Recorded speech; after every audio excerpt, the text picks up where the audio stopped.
हमारे पड़ोसी मुल्क भारत के लड़के के साथ मिलकर पबजी खेलने वाली पाकिस्तानी सीमा को एक तरफ पाकिस्तानी लोग भारतीय एजेंट करार दे रहे हैं तो दूसरी तरफ भारतीय मीडिया इसे आईएसआई एजेंट करार देने पर तुला हुआ है। कुछ दिन पहले सीमा रिंद नामी खातून अपने 4 बच्चों समेत बॉर्डर क्रॉस करके पड़ोसी मुल्क भारत में दाखिल हो गई थी। वहां जब इसकी गिरफ्तारी हुई तो मालूम हुआ कि ये औरत तो सचिन नामी एक भारतीय नौजवान की मोहब्बत का शिकार हुई है।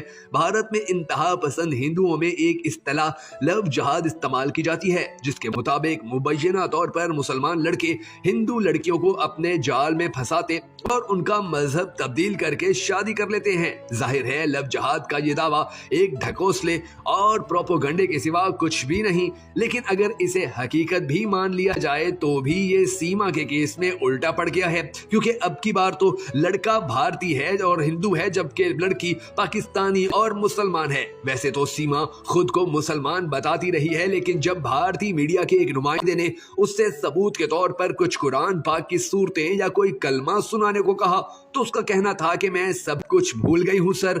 एंकर ने जब उससे इसरार किया तो उसने आंखों में बेबसी लिए अपने मुबैना शौहर की तरफ फीकी मुस्कुराहट के साथ देखा, जो बस खामोशी से उसे देखता रहा। इंटरव्यू देते हुए सीमा रिवायती राजस्थानी साड़ी में मुलव्विस थी और उसने माथे की मांग में सिंदूर भी भर रखा था। उसने ये भी कहा कि आखिरी बार नमाज उसने रमजानुल मुबारक में पढ़ी थी, वरना नॉर्मल हालात में वो नमाज नहीं पढ़ा करती। सीमा की कहानी पल पल नया रुख अख्तियार करती जा रही है और हर कोई इस पर अपनी सोच के मुताबिक राय दे रहा है। कुछ पाकिस्तानियों ने तो सीमा के सूरतें ना सुनाने पर उसे गैर मुस्लिम भारतीय एजेंट करार दे दिया है।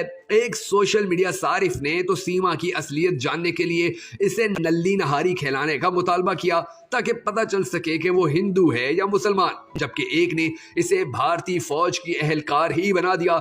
एक सारिफ का कहना था कि शायद भारतीय मीडिया ने प्लाट सही से नहीं बनाया और एक सारिफ ने इसे मुकम्मल तौर पर भारत का ड्रामा करार दे दिया। हैरत की बात यह है कि पाकिस्तानियों के लिए इंतहाई सख्त रवैया रखने वाली भारतीय पुलिस ने सीमा को गिरफ्तार करने के बाद मुल्क ना छोड़ने की शर्त पर रिहा कर दिया है, जबकि सीमा ने भी अपना मजहब तब्दील करने का ऐलान किया है।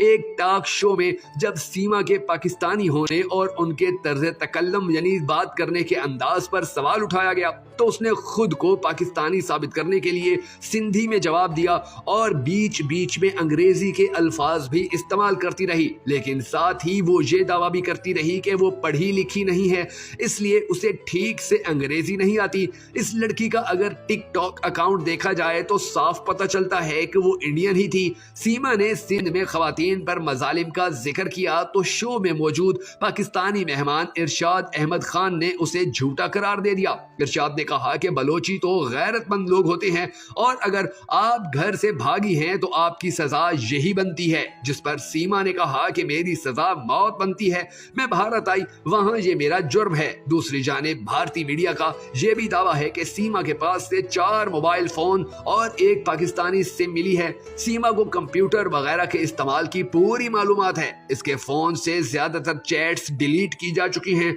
एंकर ने सवाल उठाया कि आखिर सीमा के पास 3 फर्जी आधार कार्ड और 6 पासपोर्ट कैसे आए। अब सीमा रिंद की शोहरत पाकिस्तानी है या वो भारतीय खुफिया एजेंसी की एजेंट है, इसका फैसला तो तहकीकात के नताइज सामने आने के बाद ही किया जाएगा। दूसरी तरफ पाकिस्तानी हुकाम सीमा के मामले पर भारत से राब्ता कर चुके हैं।